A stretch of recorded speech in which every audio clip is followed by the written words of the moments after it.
एक भक्त ने पूछा, भगवन, आत्मसमर्पण क्या है? यह आत्मसंयम जैसा ही है।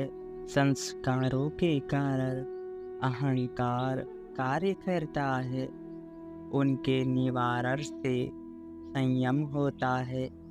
अहंकार तभी अपने आप को समर्पित करता है जब वह उच्चतर शक्ति को मान्यता देता है।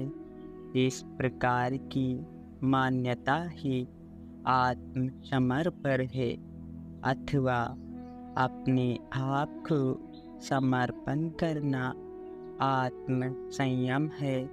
अन्यथा अहंकार स्तंभ पर गड़े चित्र के समान स्थिर रहता है, जो अपने गंभीर भाव एवं थकी हुई आकृति से स्तंभ को अपने कंधों पर उठाए रखने का आडंबर करता है। शक्ति के बिना अहंकार का अस्तित्व नहीं रह सकता, किंतु वह समझता है कि वह स्वतः ही कार्य करता है। वह शक्ति है आत्मा, आत्मा ही आधार है।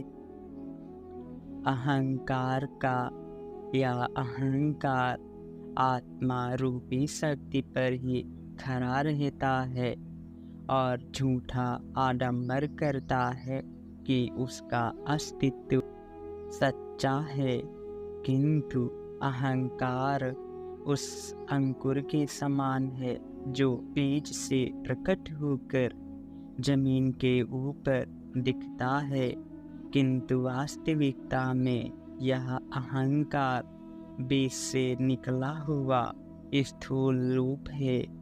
उसी प्रकार अहंकार केवल आत्मा से निकला हुआ प्रथम विचार मैं है। यह स्वतः कार्य नहीं कर सकता, बल्कि यह आत्मिक शक्ति से ही कार्य करता है। यह अहंकार अपने आप को उसी के सामने पूर्ण रूप से समर्पित करता है। जब यह मानता है कि इससे भी अधिक कोई उच्च शक्ति वास करती है, तब ही यह अपने आप को उस शक्ति के सामने समर्पित करता है। उस शक्ति को परमात्मा, ईश्वर, आत्मा, गुरु कह दिया जाता है। वास्तविकता में वह शक्ति भिन्न भिन्न नहीं है। शक्ति तो केवल एक ही है। केवल उस शक्ति को पुकारने के भिन्न भिन्न नाम हैं। जैसे कुछ उस महान शक्ति को परमात्मा कहते हैं, तो कुछ आत्मा कहते हैं। कुछ उसी शक्ति को गुरु के रूप में देखते हैं, तो कुछ उसी शक्ति को ब्रह्म कह देते हैं। वह शक्ति का अंश तुम ही हो, ना कि तुम केवल अंश हो उस शक्ति के, बल्कि उस शक्ति में ही तुम बुदबुदे के समान उत्पन्न हुए अहंकार रूपी जीव हो। अहंकार का जब पूर्ण समर्पण कर दिया जाता है, तो तुम केवल वही एकमात्र शक्ति बन जाते हो, जो कि परमात्मा, ब्रह्म, आत्मा, जो भी नाम दे दो, अस्तित्व केवल अस्तित्व है। अहंकार ही अपना स्वतंत्र अस्तित्व स्वीकार करता है, किंतु वास्तविकता इससे कहीं विपरीत है।